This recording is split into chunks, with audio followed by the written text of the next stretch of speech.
그러니까 7층에서 표를 이거를 가장 교환하시면 돼요. 저기.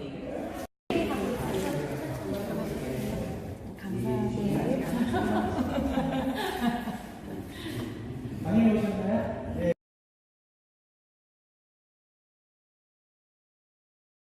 그러면 말씀해 주시면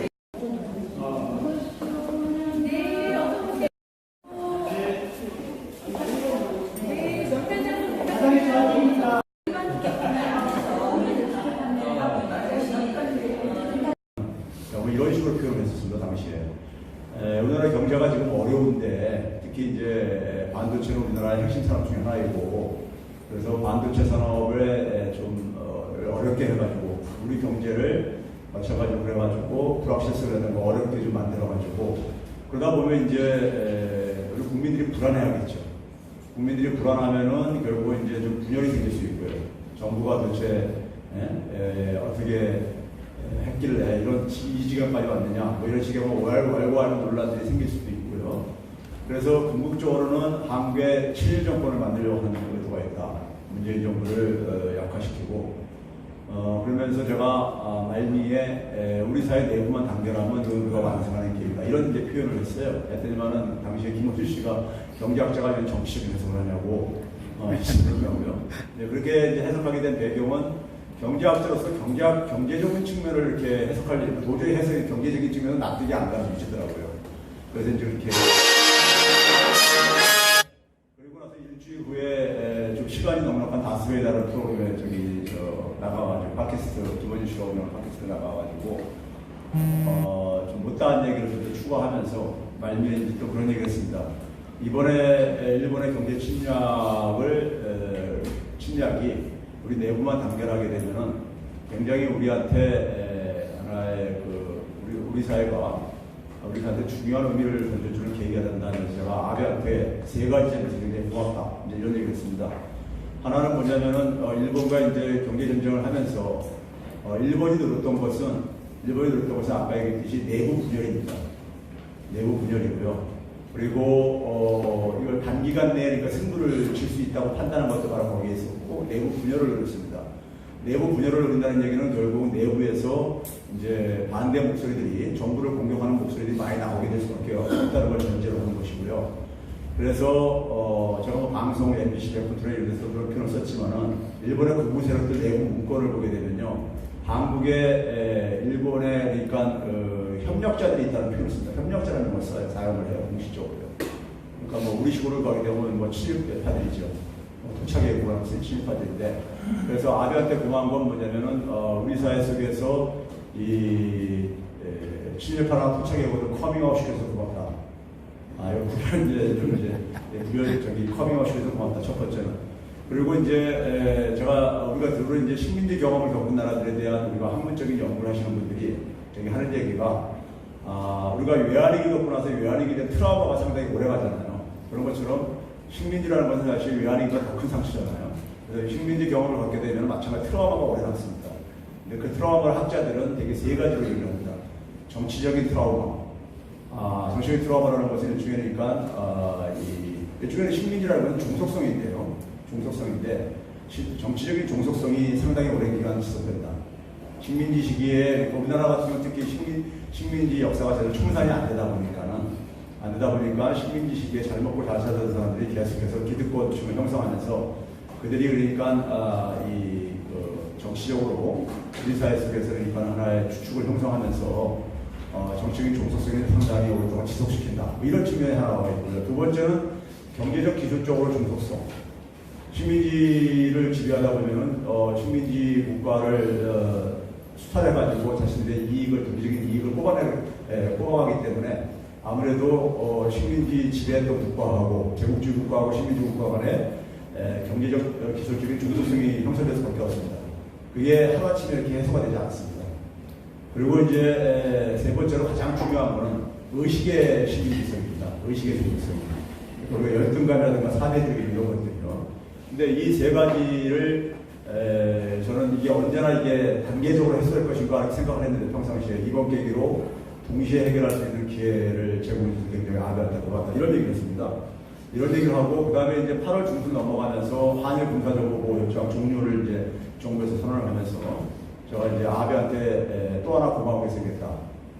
굉장히 신의 한 수를 저는 이제 아베 이 한일 군사정보보호협정 우리가 흔히 영어로 지소미아라는 것도 아마 일반 분들은 그동안에 못 들어봤던 용어도 이것도 이제 알게 됐을 텐데 지소미아 종료가 사실 신의 한 수입니다. 뒤에서 이제 그 이유 제가 말씀을 드리도록 할 테니까요. 자, 그래서 오늘 제가 이 아베의 이제 도발의 목표는요, 제가 이제 앞에 쭉 얘기했던 것이고요. 아베 정권의 이번에 이런 굉장히 도발을 이해하려면요, 아베 정권의 성격을 좀 이해를 하셔야 됩니다. 우리 옆에 나라에 있다고 해가지고 우리가 잘 못 느끼는, 평상시에는 못 느낄 수가 있는 부분이 있는데, 최근에 보게 되면 아베 정권에서 이 한국에 대해 혐한 감정을 굉장히 야기한 조장을 하고 한다는 얘기 뉴스 통해서 많이 들으셨습니다. 그러니까 그 혐한 서적이 베스트 책방이라니까는 하나 독자적인 코너를 형성할 정도로 옆에 주변 국가에 대해서 그러니까 그런 하나의 이런 그 혐오 감정을 계속 조작을 하는 게 정부나 공영방송에서 정상적인 국가가 아니죠 사실은요. 근데 이제 그렇게 되는 배경이 있습니다. 배경이 있는데요. 일본의 아베 정권은요 군국주의 세력입니다. 군국주의 세력. 군국주의 세력 하게 되면 우리가 전쟁이나 식민지 겪은 지 오래돼가지고 이게 별로 피부를 안 하달지 모르겠는데요. 군국주의 세력은 말 그대로 그러니까 다른 나라를 침략해가지고 자국의 욕망을 이어가지고 희생을 삼으려고 하는 그런 세력들인데 우리가 2차 세계대전이 끝나고 난 이후에요. 끝나고 난 이후에 패전 국가들, 유럽에 있었던 독일과 이탈리아, 이제 아시아에서는 일본이라는 패전 국가들이 에서 전쟁을 일으킨 소위 말해서 군국주의 세력들이 청산이 됐습니다. 유럽에서는 이제 그게 이제 청산될 수밖에 없었던 것이 미국이라는 전쟁 이후에 그러니까 미국과 소련이 그러니까 세계를 양분하면서 지배를 하면서 냉전 체제가 이제 형성되잖아요. 냉전 체제가요. 그럼 유럽에 있어서 그러니까는 미국이 세계를 지배하기 위해서는 서유럽 국가들을 하나로 묶어야 됩니다. 소련에 대항하기 위해서는요. 그런데 독일이라든가 이탈리아에 있는 그 군국주의 세력들, 그러니까 히틀러 세력이라든가 무솔리니 세력을 놔두고서는 그걸 방치한 채로 영국이라든가 프랑스하고 한데 묶을 수는 없죠. 영국이나 프랑스를 공격했던 세력들이니까요. 그래서 청산할 수밖에 없는 겁니다. 또 미국하고 전쟁을 했던 당사자니까 또 청산할 수밖에 없었던 것이고요. 한국에서도 아니 동아시아에서도 마찬가지였습니다. 원래는 그러니까는 그 일본에 그러니까 우리가 아베의 예조부인 기시라는 사람이 초기에는 그러니까 전범으로 몰려가지고 A급 전범으로 몰려가지고 감옥에 투옥되고 이렇게 했었듯이 했는데 아시아에서는 그러니까 미국이 자신의 파트너로서 세계를 지배하는 하나의 이런 전략처럼 파리 파트너 삼았던 것이 중국의 그러니까는 장개석 정권이었습니다. 원래는요. 근데 장개석 정권이 중국의 어떤 하나의 이 주인공이 될 줄 알았는데 모택동한테 패퇴하고 쫓겨내려오면서 대만을 쫓겨내려다 보니까 굉장히 왜소해지게 돼버렸고요. 그런 대만의 장개석 정권한테 맡길 수는 없었죠. 미국의 파트너로서 그러니까는 이 동북아의 이 지배를 하는 파트너로서 맡길 수는 없었죠. 그래서 다시 이제 일본의 군국주의 세력들을 다시 복원시킵니다. 일본 경제도 복원시키려고 이제 애를 쓴 거예요. 정부예요. 그런 상황 속에서 사실 아베라는 일본의 군국주의 세력이 부활하게 된 것은 동북아 냉전구조의 산물입니다. 동북아 있어야 냉전구조의 산물이고 냉전구조 속에서 가장 희생을 치른 게 우리나라죠. 우리 분단이 됐으니까요. 우리 사실 분단이 될 이유가 없는 나라죠. 우리가 전쟁을 일으킨 국가도 아니고, 그렇죠? 일본과 싸웠던 국가로서 당연히 독립이 돼 있었는데, 동북아 냉전체제 속에 어떤 희생양으로서 우리가 이제 분단이 됐던 거잖아요. 그러니까 우리나라 분단하고 일본의 군국주의 세력하고는 사실 동전의 앞뒷면을 이루고 있습니다. 앞뒷면을 이루고 있어요. 그래서 사실 일본의 군국주의 세력들, 저는 한반도의 평화라든가 더 나아가서 한반도의 통일이 되게 되면 일본의 군국주의 세력은 저는 존재할 수 없는 세력이라고 봅니다. 실제로도 보게 되면요, 2017년도에 우리가 한반도에 굉장히 전쟁 위기설이 굉장히 당시 아주 심각했었잖아요. 그러다가 이제 평창 올림픽을 계기로 해가지고 이제 전쟁 분위기가 완화되어지고 전쟁 분위기가 완화되고 그다음에 이제 극적인 어쨌든 간에 전환의 모멘텀을 이제 가져오잖아요. 그때 아베가 어떤 짓을 했는가 기억을 해보세요. 당시에 그렇게 남북 간에 혹은 북미 간에 화해 무드가 조성되게 된 하나의 계기가 뭐였었냐면 당시에 한미 군사훈련을 축소시킨 것이 출발점이 되었습니다.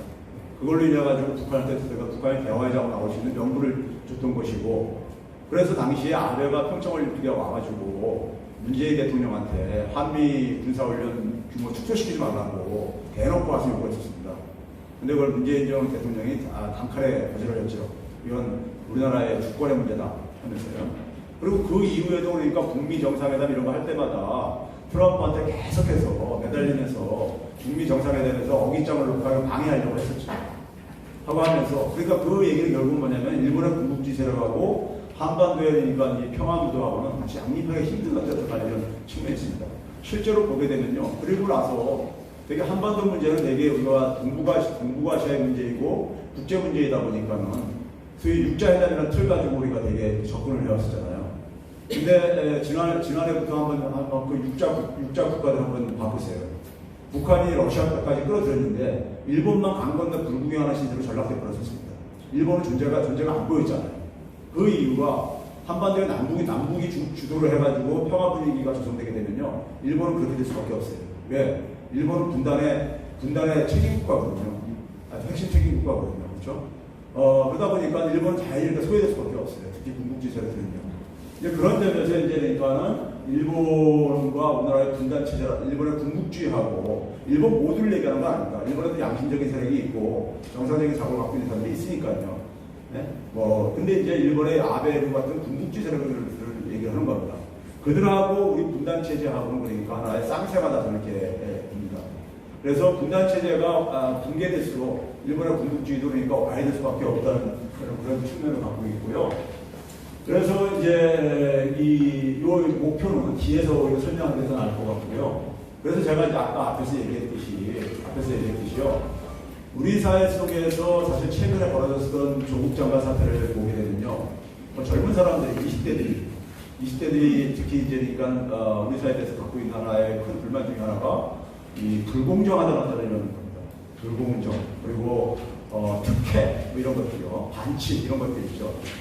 근데 이런 불공정 속에서 어떤 하나의 특혜를 누리고 기득권을 가장 크게 누리고 있는 저런 세력들이 분단 체제 속에서 기득권을 누리고 있는 세력이라고 합니다. 왜 그러냐면요, 우리나라에 있어서 불공정성과 특혜가 구조화되고 대규모화되진 출발점은요, 박정희 정권 때부터입니다. 박정희 정권 때부터고요. 박정희 정권이 기본적으로 분단 체제 속에서 자신의 권력을 어떤 걸 계속 재생산시켜 왔었고요. 그 속에서 사실 우리가 뭐 오늘날 재벌 문제도, 사실 재벌들도요, 보게 되면요, 1970년 초반 하더라도 거의 동네 슈퍼마켓 수준이었었어요.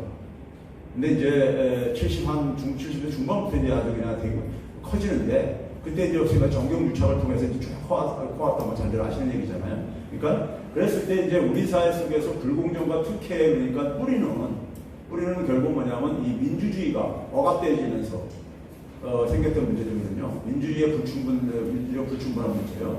그래서 사실 우리가 지금 조국장관 문제를 통해서 우리가 보면서 최근에 많은 국민들이 분노하는 것은 이 검찰 권력의 횡포, 야만적 같은 폭력 이런 것에 이제 분노를 하고 있는데, 그게 결국은 뭐냐면 우리 사회 민주주의의 수준을 지금 보여주는 거예요. 우리 사회 민주주의가 얼마나 취약하길래 이렇게 검찰이 엄청난 권력을 싣고 앉아있는가. 네? 그런 부분들이 사실 그런 점에서 제가 이제 얘기하는 것이 우리 사회 속에서 친일 문제라든가 이런 문제들이 최근에 그러니까 이 민주주의의 어쨌든 간에 이 결선 문제라든가 특혜, 불공정화 다 동전의 한 뒷면을 용사되고 있다. 그래서 조국 장관 사태도 그런 문제로 보고 있고요. 그래서 이제 우리 사회 속에서 일부 전문가들이, 그다음에 이제 그 야당의 정치인들 중에 보게 되면은 이런 얘기가 공공이라는 사람도 있죠.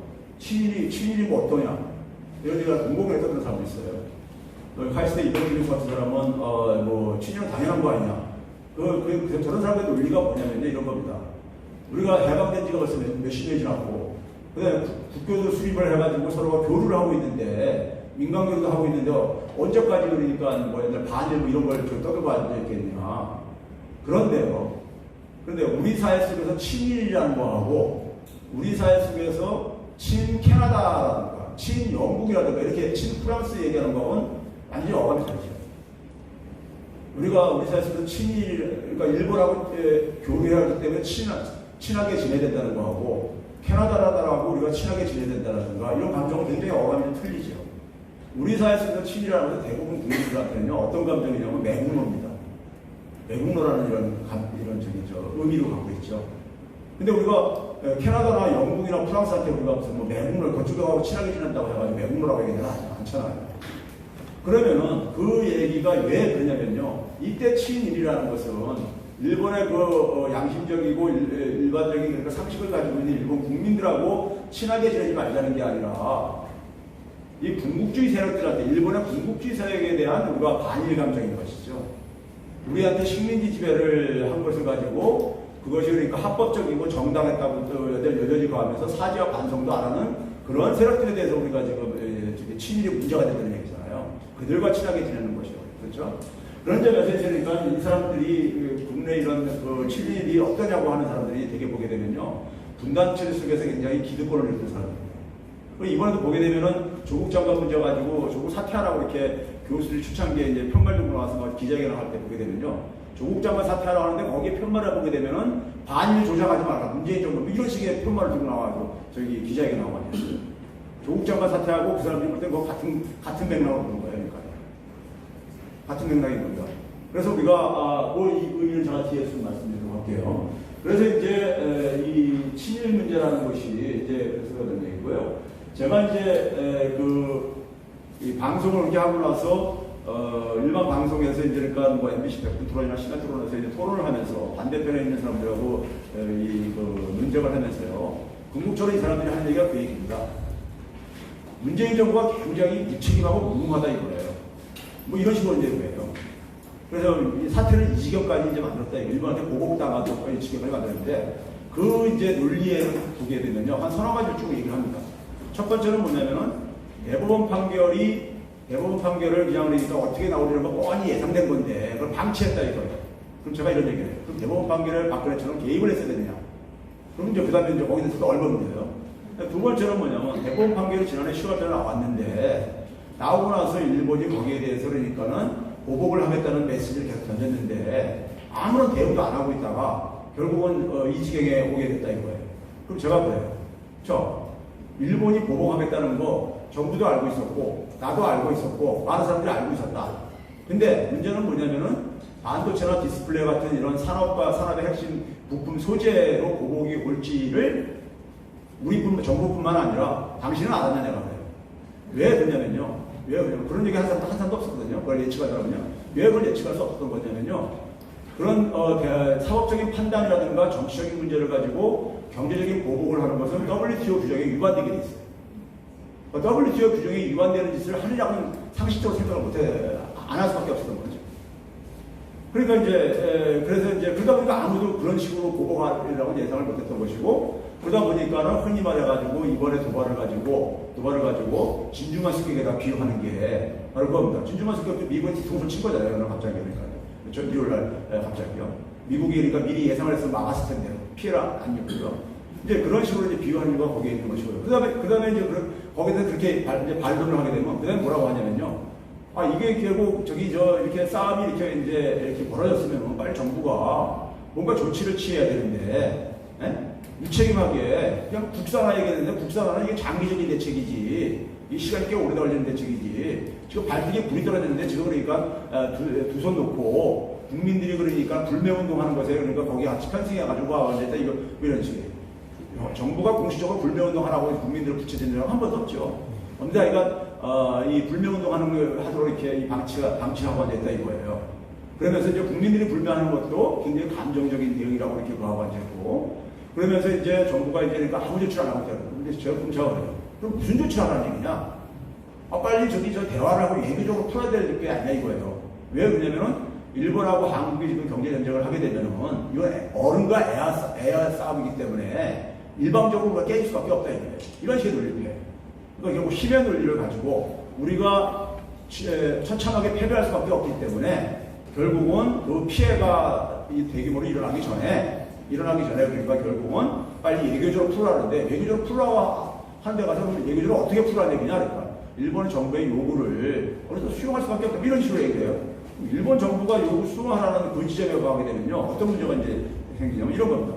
일본은 지금 아베 정부가 요구하는 것과 똑같은 이제 맥락이 거기서 연결되죠. 일본 아베 정부가 요구하는 게 지금 뭐냐면요. 우리 대법원 판결, 강제징용 노동자에 대해서 배상하라고 판결을 나왔잖아요. 1인당 1억으로 1억 원씩 배상하라고 나왔잖아요.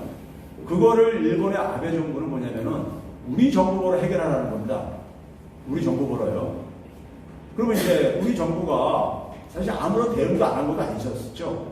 6월 중순께 대법원에서 그러니까는 일본의 전범기업들한테 소위 개인에 대한 배상, 특히 전쟁범죄와 관련된 인권 유린과 관련된 것은 배상이 개인적인 배상이 되니까는 소멸되지 않았다. 해가지고 그걸 이제 배상하라고 사법적인 판결을 한 거란 말이에요. 그런데 우리 정부는 거기서 한 걸음 더 나아가서 1+2가 해가지고 우리가 흔히 우리나라 민간기업들도 일부 좀 그러니까 기금에 참여를 해가지고 일본의 기업들한테만 부담시키게 되면 부담이 클 수 있으니까 이런 안을 제시했어요. 왜 그러냐면 그게 이제 뭐냐면요. 대법원 판결문에 보게 되면은 한일 수교를 계기로 해가지고 일본한테 경제협력자금이라는 명목으로 이 지원을 받았는데 그거 가지고 경제 성장하고 우리나라 기업들이 돈을 버는데 굉장히 기여가 됐으니까 우리나라 기업들도 혜택을 받으니까 우리나라 기업들도 일부 기금을 출하하라 이렇게 이제 정부에서 방안을 제시한 거예요. 굉장히 합리적인 이유로 상대방을 배려하는 안을 제시한 거죠. 근데 그거를 그냥 단칼에 노한 거예요. 노하고 뭐냐면 한국 정부가 하라. 한국 정부가 그걸 다 책임지고 우리한테는 하나 떠넘기지 말라 이거죠. 우리 기업들이라든가. 그러면 그게 뭘 의미하냐면요. 그걸 우리 정부가 수용할 수 없는 게요. 수용할 수 없는 게 박근혜 정부라든가 심지어 그 뿌리인 박정희도 그거는 수용할 수 없습니다. 왜 수용할 수 없는지 아세요? 박근혜 정부도 그래서 그걸 수용할 수 없기 때문에 대법원 판결이 안 나게 한 거예요. 미리 개입한 겁니다. 판결 나게 되면 사태가 복잡하게 꼬이니까요. 왜 그러냐면요. 일본하고 한국하고 수교를 할 때요. 일본은 배상이라는 개념을 전혀 그러니까 인정하지 않았어요. 심지어 보상이라는 용어도 안 썼습니다. 배상이라는 용어 잘들 아시죠? 사법적인 책임을, 법적인 책임이 있는 사람이 거기에 대한 그러니까 일종의 경제적인 피해를 했을 때 보상하는 게 배상입니다. 근데 얘네들은 기껏해 위로금 정도로 이렇게 얘기했고, 독립축하금이라는 이런 표현을 쓰고 앉아있고 그랬었죠. 그 이유가 뭐냐면요. 일본의 군국주의 세력들은요.